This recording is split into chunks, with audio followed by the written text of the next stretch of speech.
నమస్తే, welcome to our channel. ఇప్పుడు ఆంధ్రప్రదేశ్లో విశేషాలు ఏమంటే, 3 పార్టీలకు సంబంధించినటువంటి కార్యకర్తలు, తెలుగుదేశం కార్యకర్తలేమో కొంచెం ముభావంగా ఉన్నారు. ఏమంటే ఇంతవరకు వంశీని, మన కొడాలి నానిని అరెస్ట్ చేయలేదని. జనసేన కార్యకర్తలు కూడా కొంచెం ముభావంగానే ఉన్నారు. ఎందుకంటే వీళ్ళిద్దరిని అరెస్ట్ చేయలేదు. ఇతనైతే కనుక జనసేన పార్టీకి సంబంధించి 2019లో బీఫామ్లన్నీ తెలుగుదేశం పార్టీ నుంచే వెళ్ళేది జనసేన పార్టీకి.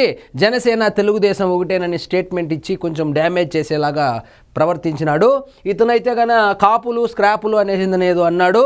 ప్లస్ మన నారా లోకేష్ గారిని, వాస్తవంగా మీకు ఒక విషయం చెప్పాలి. ఇక్కడ జగన్మోహన్ రెడ్డి గారి గేమ్ ప్లాన్ ఏంటంటే, వయసు రీత్యా చంద్రబాబు నాయుడు గారికి దాదాపు 74-75 సంవత్సరాలు వచ్చేసింది.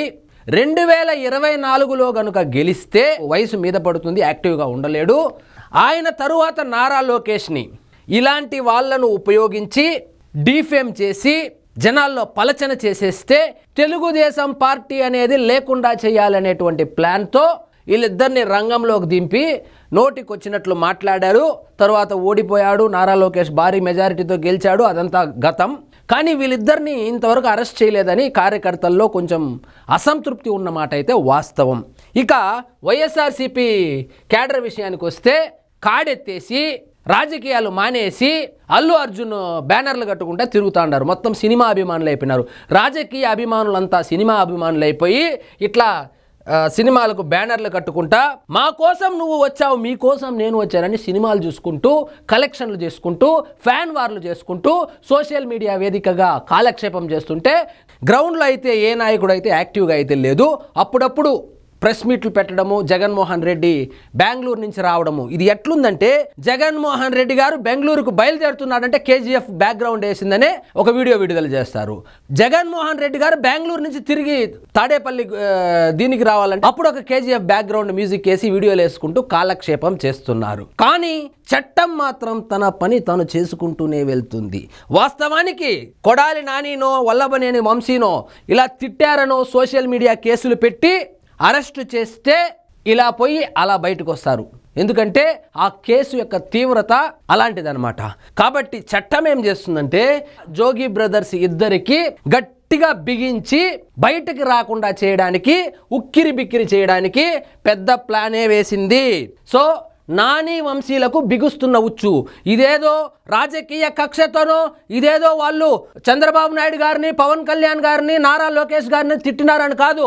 వాళ్ళు చేసినటువంటి అవినీతి మీద విచారణ చేస్తున్నారు. వాళ్ళు చేసిన అవినీతి లోడుతా ఉంటే వస్తూనే ఉంది ఆ 2 నియోజకవర్గాల్లో. దానికి సంబంధించి ఒక వార్త ఇప్పుడు మీకు వివరించే ప్రయత్నం చేస్తాను. మెయిన్గా ఈ కొడాలి నాని విషయం ఏంటంటే, పెట్రోల్ బాంబులు వేసినాడంట. ఎవరి మీద? రావి వెంకటేశ్వరరావు మీద, ప్రత్యర్థి మీద. అధికార మదంతో పార్టీ ఆఫీసులో పెట్రోల్ బాంబులు వేసిన కేసులో ఇతని మీద విచారణ జరుగుతోంది. ఇతని పేరు వంశీ. తెలుగుదేశం పార్టీ ఆఫీస్ మీద గొడవతో ఈ 2 కేసుల్లో వీళ్ళిద్దరికి చాప్టర్ క్లోజ్ చేసేదానికి చాలా పగడ్బందీ ప్రణాళికే జరుగుతూ ఉన్నట్లు నాకు అనిపిస్తుంది. ఇక వివరాల్లోకి వెళ్తే, మాజీ మంత్రి కొడాలి నాని, మాజీ ఎమ్మెల్యే వల్లభనేని వంశీ చుట్టూ ఉచ్చు బిగిస్తోంది. ఇక్కడ ఉచ్చు బిగిస్తుందంటే డైరెక్ట్గా మన కూటమి కార్యకర్తల యొక్క ఎక్స్పెక్టేషన్స్ ఏంటంటే, వాళ్ళిద్దరిని సినిమాలో లాగా గొర్రా లాక్కొని పని వేయాలని. కానీ రాజ్యాంగంలో అట్లా కుదరదు. కాబట్టి చట్టం ప్రకారమే వాళ్ళని శిక్షించాలి. ముందుగా ఏం చేశారంటే, ఈ కొడాలి నాని అనుచరులను అందరినీ కింద చెట్టు అలాగే ఉంది, వేర్లు పీకేసే ప్రయత్నం చేశారు. పెట్రోల్ పోసి దాడి చేసినటువంటి కేసుకు సంబంధించి కొడాలి నాని వెనకాల యాక్టివ్గా తిరుగుతున్నటువంటి కార్యకర్తలను మొత్తము బొక్కలో వేశారు. అదేవిధంగా ఈ వంశీ విషయానికి వస్తే, తెలుగుదేశం పార్టీ మీద చేసినటువంటి దాడి కేసులో అనుచరులను మొత్తం బొక్కలో వేశారు. ఇప్పుడు వీళ్ళిద్దరూ ఏకాకిగా ఆయన ఇంట్లో ఆయన, ఏకాకిగా ఈయన ఇంట్లో ఈయన ఉన్నారు. ఇప్పుడు అసలు కథ మొదలైంది.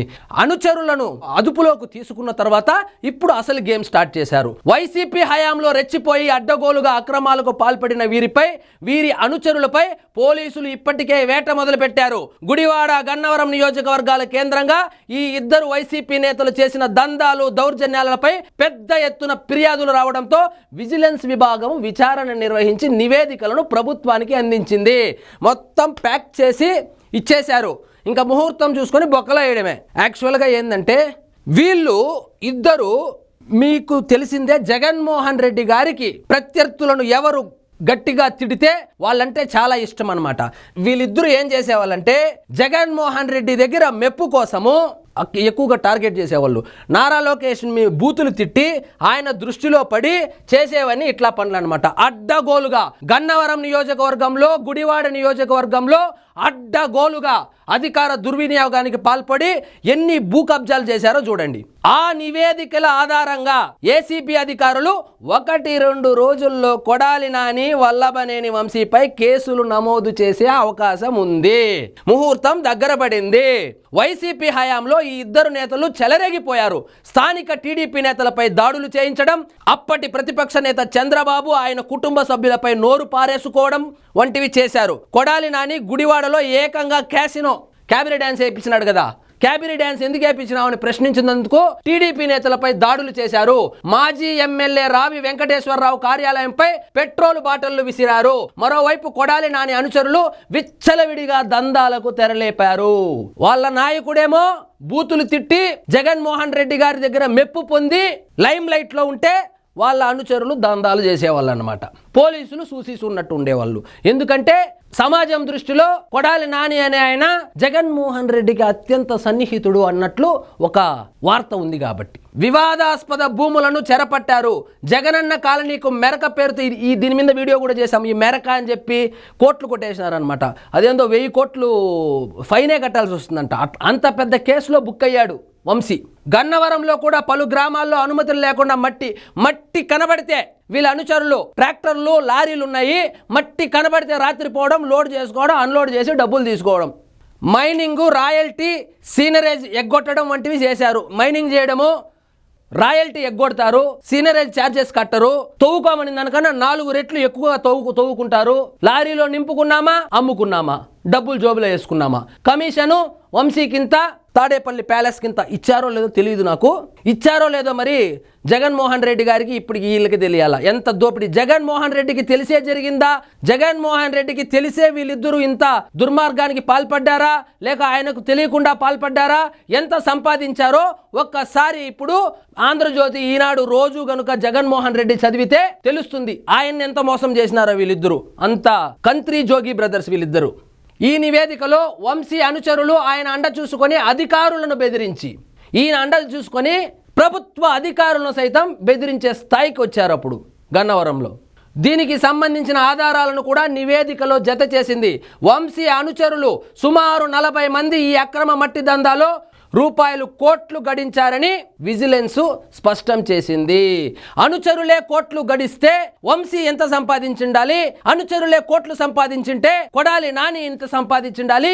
ఈ గన్నవరం మరియు గుడివాడ ఈ 2 నియోజకవర్గాల్లోనే దాదాపు 10,000 కోట్ల రూపాయల అవకతవకలు జరిగినట్లు నివేదికలు అందుతున్నాయి. 2 నియోజకవర్గాల్లోనే 10,000 కోట్లకు పైగా ప్రజాధనాన్ని కొల్లగొట్టి ఉంటే 175 నియోజకవర్గాల్లో ఈ పందికొక్కులు ఎంత దుర్మార్గంగా ఎన్ని లక్షల కోట్లు ప్రజాధనాన్ని కొల్లగొట్టి ఉంటారో మీ ఊహకే వదిలేస్తున్నా. బినామీ అకౌంట్లను ఓపెన్ చేసి చేయని పనికి చేసినట్లుగా బిల్లులు సృష్టించి డబ్బు డ్రా చేయడం వంటివి ఏసీబీ పరిధిలోకి వస్తుందని న్యాయ నిపుణులు సలహా ఇచ్చినట్లు తెలిసింది. అంటే ఏసీబీ కేసులు వేయబోతారు. ఇదేదో సోషల్ మీడియా కేసో లేకపోతే సిఐడి కేసు కాదు, డైరెక్ట్గా ఏసీబీ కేసి బుక్ చేసి ప్యాక్ చేసి భద్రంగా జైల్లో దాచిపోతారంట. ఇదండి ఈరోజు మన టాపిక్. మీకు ఈ వీడియో నచ్చినట్లయితే లైక్ చేయండి, షేర్ చేయండి.